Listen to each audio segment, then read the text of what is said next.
December 7, 1941. Pearl Harbor burns. The United States Pacific Fleet lies crippled in the shallow waters of Oahu, smoke rising into the Hawaiian sky like a funeral pyre for American isolationism.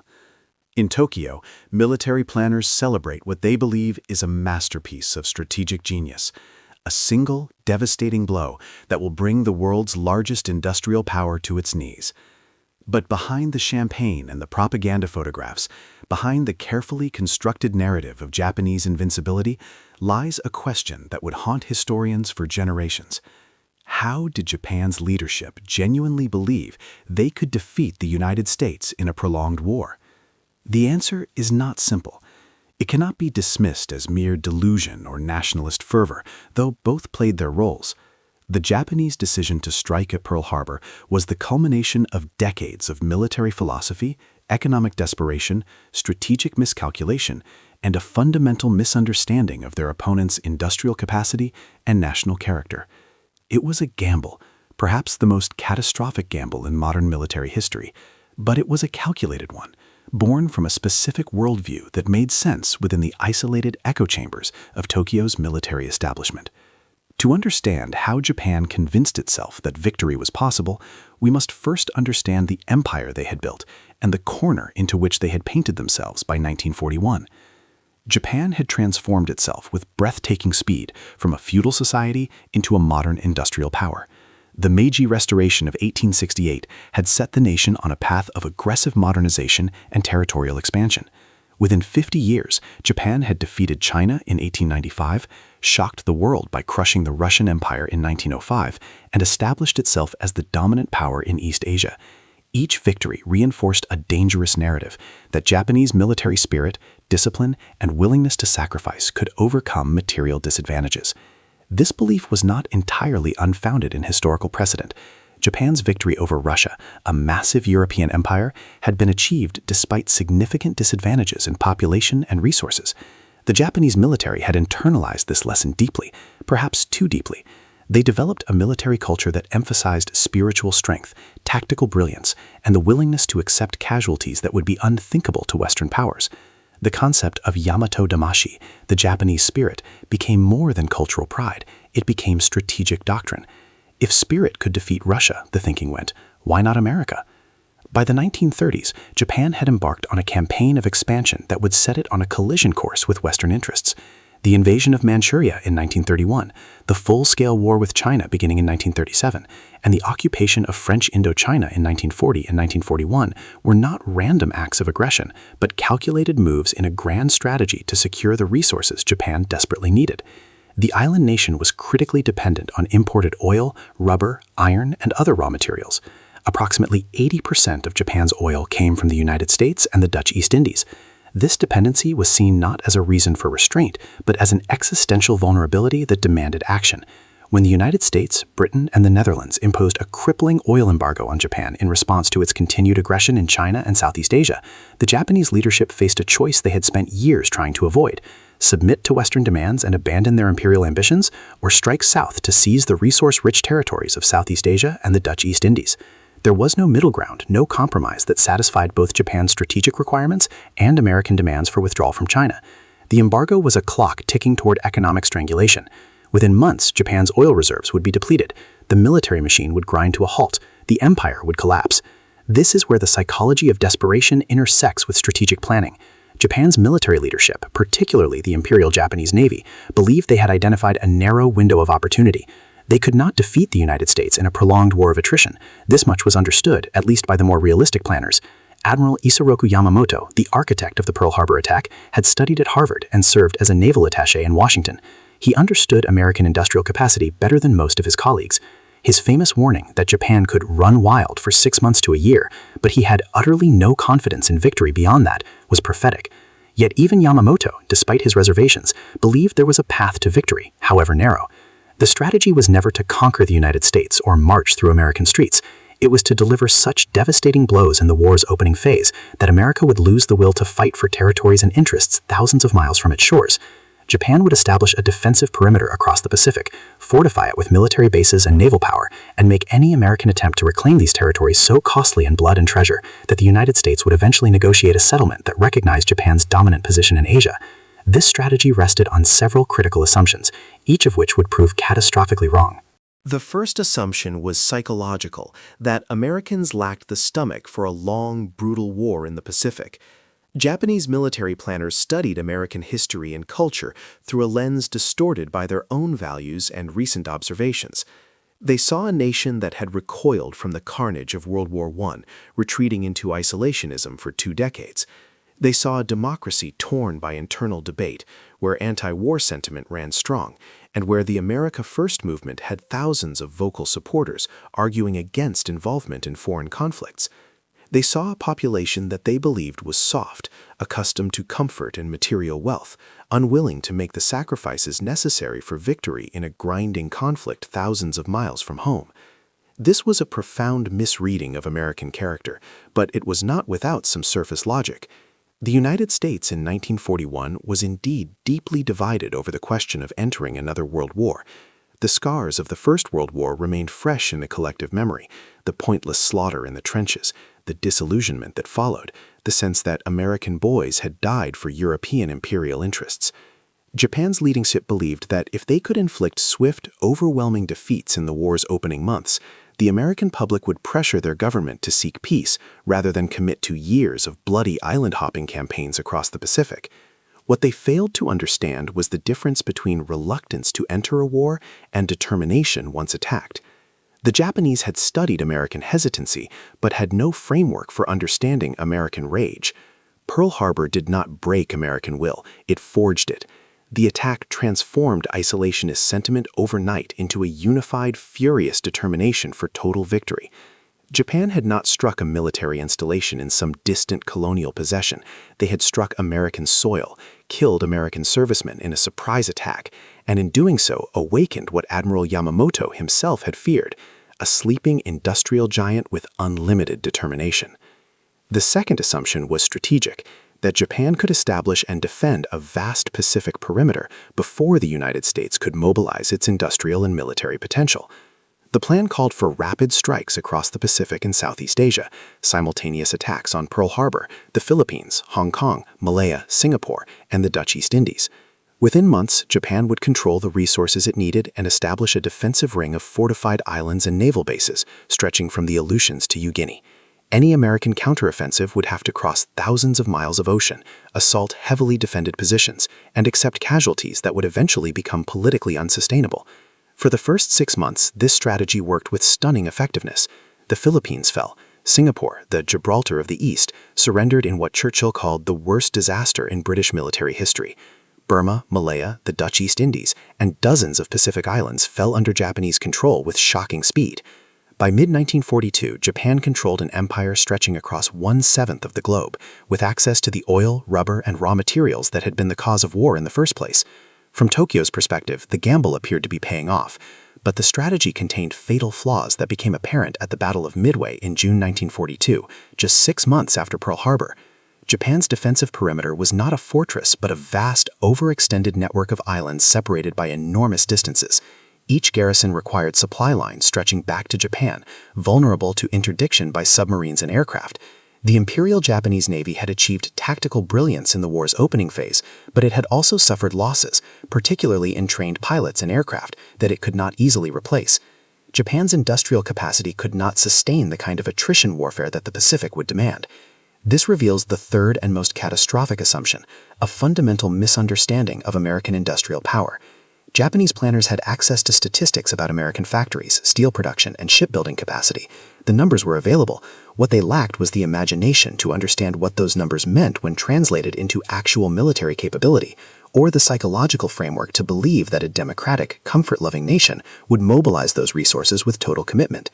Consider the mathematics of industrial warfare. In 1941, the United States produced 4.8 million tons of steel per month, compared to Japan's 580,000 tons. American automobile factories alone had more production capacity than all of Japan's military industries combined. When those automobile factories converted to war production, building tanks, aircraft, and military vehicles, the disparity became insurmountable. The United States would build more aircraft carriers in the war's first 2 years than Japan would build in the entire conflict. American shipyards launched escort carriers in weeks, fleet carriers in months. Japanese losses could not be replaced. American losses became mere delays. Japan built 22,000 military aircraft in 1943. The United States built 85,000. By 1944, American production reached 96,000 aircraft, while Japan's peaked at 28,000 before declining. These were not marginal differences. They represented an industrial mismatch so vast that no amount of tactical brilliance or spiritual determination could overcome it. Yet Japanese military planning had proceeded as if these statistics were either inaccurate or irrelevant, as if victory depended primarily on will and spirit rather than the cold mathematics of production capacity. The Japanese military had developed in an environment where resource scarcity was constant, where conservation and efficiency were necessary virtues. They could not conceive of an enemy that would build thousands of ships knowing that many would be sunk, that would train tens of thousands of pilots accepting that many would die, that would commit unlimited resources to victory regardless of cost. This was not how wars were fought in the Japanese experience. Wars were won by doing more with less, by tactical superiority, by willingness to accept sacrifice. The idea of victory through overwhelming material abundance was almost incomprehensible. Beyond industrial miscalculation lay another critical error: the assumption that Germany would win in Europe, fundamentally altering the global balance of power in Japan's favor. This was not mere wishful thinking, but a cornerstone of Japanese strategic planning. The Tripartite Pact of 1940 had bound Japan, Germany, and Italy in a military alliance, and by 1941, Nazi Germany appeared unstoppable. France had fallen in 6 weeks. Britain stood alone, battered by the Blitz, its cities burning, its survival dependent on American aid. German armies had swept through the Balkans and North Africa. Operation Barbarossa, launched in June 1941, had driven deep into Soviet territory, capturing millions of prisoners and approaching Moscow itself. From Tokyo's perspective, German victory in Europe seemed not just possible, but probable. If Germany defeated the Soviet Union and forced Britain to terms, the United States would face a transformed strategic landscape. America would be isolated in the Western Hemisphere, confronting Axis powers that control Europe, much of Asia, and potentially the Middle East and Africa. Under such circumstances, Japanese planners reasoned, the United States would recognize the futility of challenging Japan's position in the Pacific and would seek accommodation rather than pursue a two-ocean war against entrenched Axis powers. This assumption shaped every aspect of Japan's war planning. The timing of Pearl Harbor was deliberately coordinated with what Tokyo believed would be Germany's final victory over the Soviet Union. If the Wehrmacht could capture Moscow and knock the Soviets out of the war before winter, as appeared likely in the autumn of 1941, then Japan's position would be immeasurably strengthened. The United States would face the prospect of fighting alone against 3 major powers controlling most of Eurasia. Even American industrial might would be insufficient against such odds. But Germany did not win. The Wehrmacht stalled before Moscow in December 1941, the same month as Pearl Harbor. The brutal Russian winter, Soviet resistance, and the vastness of the Eastern Front consumed German armies in a grinding war of attrition that would ultimately destroy them. Hitler's decision to declare war on the United States following Pearl Harbor, a decision that baffled even some of his own advisors, transformed what might have been separate conflicts into a truly global war in which America could legitimately claim to be fighting for survival against Axis aggression. Japan had gambled on German success, and that gamble failed catastrophically. The fourth assumption involved China, the country where Japan had been mired in conflict since 1937. Japanese military planners believed that securing Southeast Asia's resources and defeating Western colonial powers would force China to accept terms. The logic seemed sound. If Japan controlled the supply routes through which American and British aid reached China, Chiang Kai-shek's national government would be isolated and eventually compelled to surrender or negotiate. The China War, which had consumed enormous Japanese resources and manpower for years, would finally conclude, freeing divisions and resources for the defense of Japan's Pacific perimeter. China did not surrender. Despite horrific losses, despite the occupation of its major cities and industrial centers, despite the cutting of supply routes and the endless brutality of Japanese occupation, Chinese resistance continued. The nationalist forces retreated into the interior, the communist forces waged guerrilla warfare, and millions of Chinese soldiers tied down Japanese armies that were desperately needed elsewhere. The China War became a bleeding wound that never healed, draining resources and manpower throughout the Pacific conflict. By 1945, over 1 million Japanese soldiers remained deployed in China, unavailable for the defense of the home islands. committed to an occupation that had become strategically pointless, but from which Japan could not extract itself without admitting the entire enterprise had been a catastrophic mistake. The institutional psychology of Japanese military leadership provides another crucial dimension to understanding their strategic miscalculations. The Imperial Japanese Army and Navy were not merely rival services, but competing power centers with fundamentally different strategic visions and no effective mechanism for coordination. The Army focused on the Asian mainland, China, Manchuria, and potentially Siberia, while the Navy looked southward toward the Pacific and Southeast Asia. This division created a bifurcated strategy that attempted to pursue both objectives simultaneously, multiplying Japan's commitments and dispersing its limited resources. This institutional rivalry bred its own delusions. Neither service wanted to appear less confident or aggressive than the other. Dissenting voices were silenced or marginalized. Officers who questioned the wisdom of war with the United States found their careers destroyed or worse. The culture of Dikojo, insubordination by junior officers, meant that even senior leaders who harbored doubts often found themselves pushed by younger, more fanatical officers who threatened mutiny or assassination if their demands were not met. The military had effectively captured the Japanese state, and within the military, the most aggressive voices held disproportionate power. This created an environment where realistic assessment of Japan's chances became almost impossible. To question the war was to question the military itself, to challenge the narrative of Japanese superiority and spiritual strength that had been constructed over decades. Intelligence reports that contradicted preferred assumptions were dismissed or ignored. The few officers who truly understood American industrial capacity were sidelined as defeatists. Planning became increasingly detached from reality, focused on what Japan needed to happen rather than what was actually likely to occur. The strategy ultimately rested on a cascade of assumptions, each dependent on the others, each increasingly fragile. America would lack the will to fight.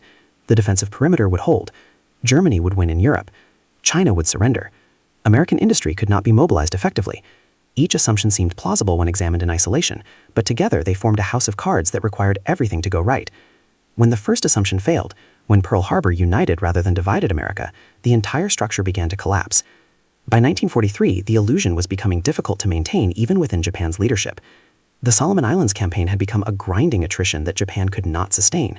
The Battle of the Philippine Sea in 1944 would virtually destroy Japanese naval aviation in what American pilots called the Great Marianas Turkey Shoot. American submarines were strangling Japan's merchant fleet, cutting the home islands off from the very resources the war had been fought to secure. The defensive perimeter was not holding. It was crumbling, island by island, each loss bringing American bombers closer to Japan itself. Yet, even as defeat became inevitable, Japan's leadership could not bring itself to surrender. This final phase reveals perhaps the darkest aspect of how Japan thought it could beat the United States. The belief that even in defeat, even facing complete destruction, Japanese willingness to accept apocalyptic casualties would eventually force a negotiated peace. If victory through conventional military means had become impossible, then perhaps victory could be redefined, not as conquering America, but simply as avoiding unconditional surrender, as preserving something of the imperial system and Japan's status as a power. This thinking produced the kamikaze campaigns, the suicidal defensive islands like Iwo Jima and Okinawa, and ultimately the planned operation for the defense of the home islands, Ketsugo, which called for the entire Japanese population to resist invasion at the cost of millions of lives. The logic, if it can be called that, was that Americans would recoil at the casualties required to subdue Japan completely. If every island cost thousands of American lives, if the invasion of Japan itself promised to kill hundreds of thousands of American soldiers, in addition to millions of Japanese, then perhaps the United States would accept something less than unconditional surrender. The Battle of Okinawa in 1945 seemed to validate this strategy in the minds of Japanese planners. American forces suffered nearly 50,000 casualties, over 12,000 killed in 3 months of fighting. Japanese forces and civilians fought with fanatical determination, with mass suicides and last-ditch charges that shocked American troops. If Okinawa was merely the beginning, if the invasion of the home islands would be Okinawa multiplied by 100, then surely the American public would pressure their government to negotiate. What Japan's leadership failed to grasp was that American determination had calcified into something beyond rational cost-benefit analysis. Pearl Harbor had not merely started a war, it had created a moral crusade. The atrocities committed by Japanese forces throughout Asia, the rape of Nanking, the Bataan Death March, the brutalization of prisoners of war, had stripped away any American inclination toward a compromise peace. The discovery of the full extent of Nazi genocide in Europe had created a framework in which the Axis powers were not merely enemies, but manifestations of evil that had to be utterly destroyed. Unconditional surrender was not a negotiating position, it was a moral necessity. Moreover, Japan's strategy of escalating casualties rested on a fundamental misunderstanding of how technological warfare had evolved. The very casualties that Japan hoped would break American will were pushing American planners toward a different solution entirely: the atomic bomb. The Manhattan Project had been initiated based on fears that Germany might develop nuclear weapons first, but by 1945, with Germany defeated, the atomic bomb was being prepared for use against Japan. The calculus was brutal but clear. If a single bomb could destroy a city and potentially break Japanese will to resist, it was preferable to an invasion that would kill millions. The atomic bombings of Hiroshima and Nagasaki in August 1945 were the final refutation of Japan's strategic assumptions. Japan had believed that American democracy and public opinion would be the weak point, that casualty aversion would force negotiation. Instead, America demonstrated a willingness to deploy weapons of unprecedented destructive power to force unconditional surrender. The bombs did not merely destroy two cities, they destroyed the final Japanese hope that suicidal resistance could achieve anything except national annihilation. Even then, surrender did not come easily. The Japanese military leadership split between those who recognized that continued resistance meant extinction, and those who advocated fighting to the last Japanese citizen.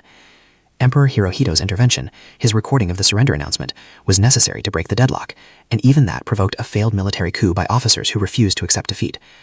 Japan surrendered not because it had been convinced of the futility of resistance through rational argument, but because the alternatives had been literally bombed out of existence.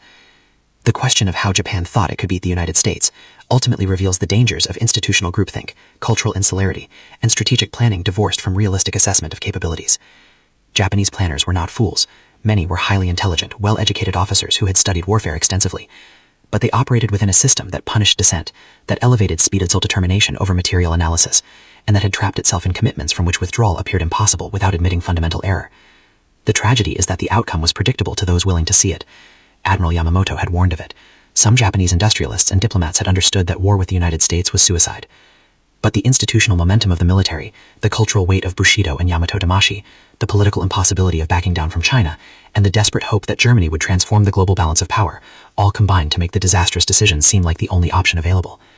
In the end, Japan's strategy for defeating the United States was built on a foundation of cascading miscalculations, misreading American character, overestimating their own defensive capabilities, underestimating American industry, depending on German victory, and believing that willingness to accept casualties could substitute for material weakness. Each assumption was flawed, and together they produced perhaps the most one-sided major war in modern history. The United States lost approximately 100,000 killed in the Pacific War, a terrible toll, but one that represented a tiny fraction of American mobilized strength. Japan lost between 2.5 and 3 million military dead, plus hundreds of thousands of civilians, saw its cities burned to ash, its empire dismantled, and its territory occupied for the first time in its history.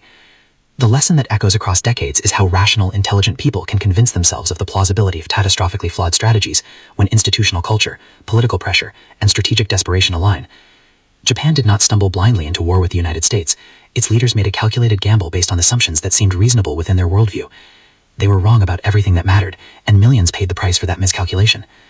The question is not how Japan thought it could win, but how they convinced themselves so thoroughly that defeat was never seriously considered, until it had become absolute and unavoidable. The ashes of Hiroshima and Nagasaki stand as monuments to the ultimate cost of strategic delusion, and to the terrifying consequences when leaders commit nations to conflicts whose outcomes they have fundamentally misjudged.